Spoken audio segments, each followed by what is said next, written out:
नमस्कार मित्रों, इस वीडियो में जानिए चंद्रमा मकर, कुंभ और मीन राशि पे अलग अलग भावों में क्या प्रभाव डालते हैं।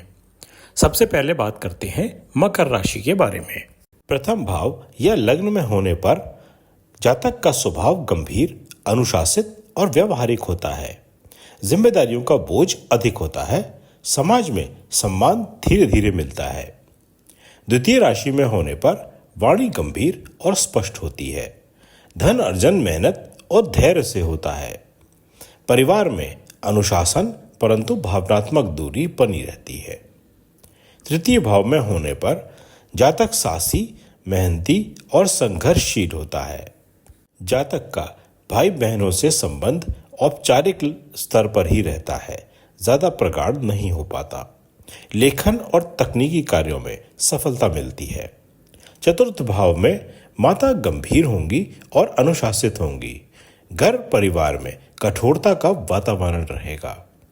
भूमि भवन का सुख मिलेगा किंतु विलंब से। पंचम भाव में होने पर शिक्षा और संतान से लाभ प्राप्त करेंगे परंतु मेहनत से मिलेगा। प्रेम संबंधों में औपचारिकता और भावनात्मक दूरी बनी रहेगी। जातक रचनात्मक तो है किंतु व्यवहारिक भी है और यथार्थवादी भी है। छठे भाव में होने पर शत्रुओं पर विजय मेहनत से मिलेगी। नौकरी और सेवा में धीरे धीरे प्रगति प्राप्त हो पाएगी। स्वास्थ्य में हड्डियों, जोड़ों या त्वचा की समस्या हो सकती है। सप्तम भाव में होने पर जीवन साथी गंभीर और जिम्मेदार होता है। दाम्पत्य जीवन स्थिर होता है लेकिन भावनात्मक रूप से ठंडा होता है। यदि आप किसी प्रकार की कोई साझेदारी करते हैं तो उसमें मेहनत और जिम्मेदारी से निभाना होगा, तभी वह सफल हो सकेगी। अष्टम भाव में होने पर गुप्त ज्ञान और शोध में रुचि रहेगी।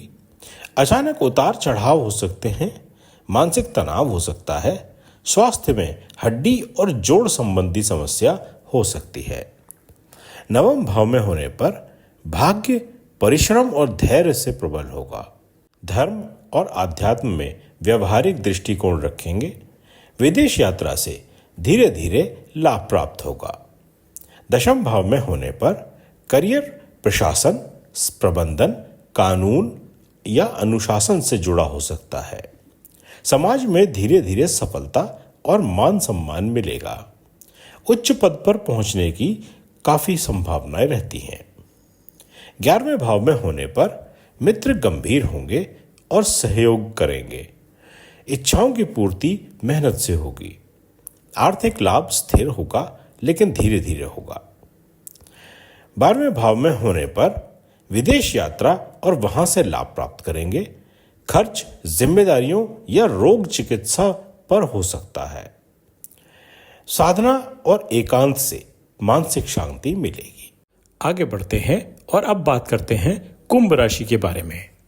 प्रथम भाव या लग्न में होने पर जातक का व्यक्तित्व सामाजिक, मानवीय और प्रगतिशील होता है। स्वभाव मिलनसार होता है लेकिन भावनाएं अनोखी होती हैं। विचार भविष्यवादी और सुधारवादी होते हैं।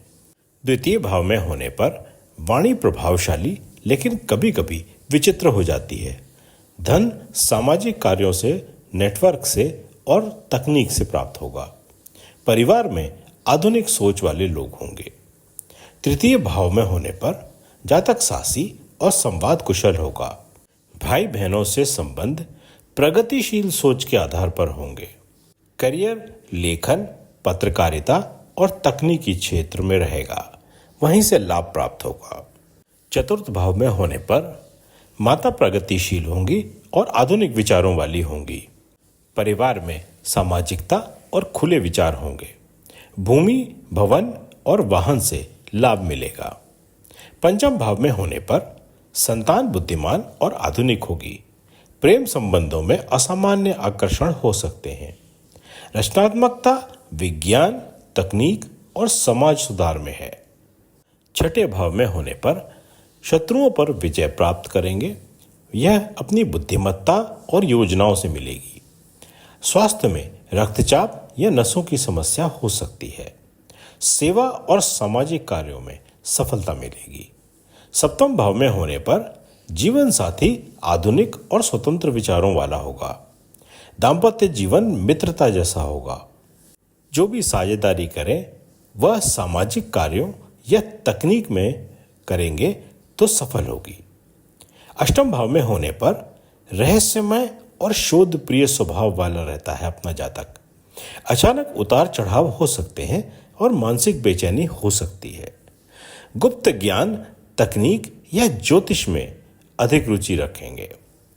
नवम भाव में होने पर भाग्य सामाजिक कार्यों और मानवता की सेवा से उदय होगा। धर्म और आध्यात्म में आधुनिक दृष्टिकोण अपनाएंगे। विदेश यात्रा और उच्च शिक्षा से लाभ प्राप्त करेंगे। दशम भाव में होने पर करियर सामाजिक कार्य, विज्ञान, तकनीक या सुधारवादी कार्यों में दिखाई देता है। समाज में प्रतिष्ठा और मानवीय कार्यों से सम्मान मिलेगा। प्रबंधन और नवाचार में सफलता मिल सकती है। 11वें भाव में होने पर मित्र प्रभावशाली होंगे और बुद्धिजीवी होंगे। इच्छाओं की पूर्ति सामाजिक नेटवर्क और संपर्कों से होगी। आर्थिक लाभ स्थिर है और प्रगतिशील है। 12वें भाव में होने पर विदेश यात्रा और वहां से लाभ प्राप्त करेंगे। खर्च सामाजिक कार्यों या अनुसंधान पर होगा। साधना, ध्यान और गूढ़ विद्या में रुचि बनेगी। और अंत में अब हम बात करते हैं चंद्रमा मीन राशि पे क्या प्रभाव डालते हैं। प्रथम भाव में होने पर जातक का व्यक्तित्व करुणामय, भावुक और धार्मिक होता है। उसका स्वभाव दयालु और सहानुभूतिपूर्ण होता है।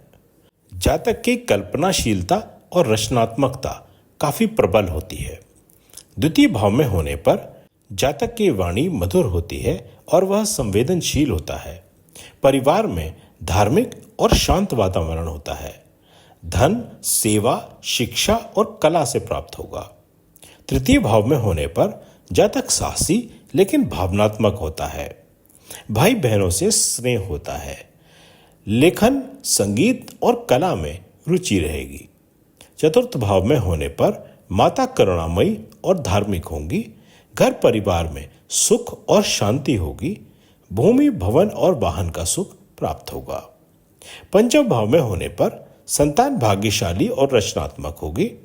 प्रेम संबंध आध्यात्मिक या त्यागपूर्ण होंगे। शिक्षा और कला में सफलता प्राप्त करेंगे। छठे भाव में होने पर शत्रुओं पर विजय, करुणा और बुद्धिमत्ता से प्राप्त होगी। स्वास्थ्य में जल संबंधी रोग, पाचन या मानसिक तनाव हो सकता है। सेवा, चिकित्सा या दान कार्यों से लाभ प्राप्त करेंगे। सप्तम भाव में होने पर जीवन साथी दयालु और धार्मिक होगा। दाम्पत्य जीवन प्रेमपूर्ण और त्यागमय रहेगा। साझेदारी अर्थात पार्टनरशिप, आध्यात्मिक या सेवा कार्यों से खास तौर से लाभ प्राप्त करेंगे। अष्टम भाव में होने पर गूढ़ विद्या, आध्यात्म और ध्यान में गहरी रुचि होगी। अचानक उतार चढ़ाव हो सकते हैं परंतु भाग्य रक्षा करता है। मृत्यु के बाद की बातें या रहस्यों में आकर्षण रहेगा। नवम भाव में होने पर धर्म और आध्यात्म में गहरी आस्था होगी। भाग्य प्रबल और गुरु का सहयोग प्राप्त होगा। विदेश यात्रा और उच्च शिक्षा से लाभ मिलेगा। दशम भाव में होने पर करियर शिक्षा, कला, धर्म या सेवा कार्यों में रहेगा। समाज में दयालु और धार्मिक व्यक्ति के रूप में प्रतिष्ठित होंगे। मान सम्मान और आध्यात्मिक उपलब्धियां होंगी।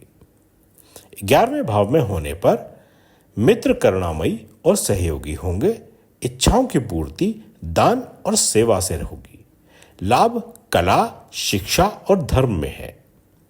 12वें भाव में ध्यान, साधना और परोपकार की प्रवृत्ति होगी। विदेश यात्रा और वहां से लाभ प्राप्त करेंगे। खर्च दान और सेवा कार्यों में अधिक होगा।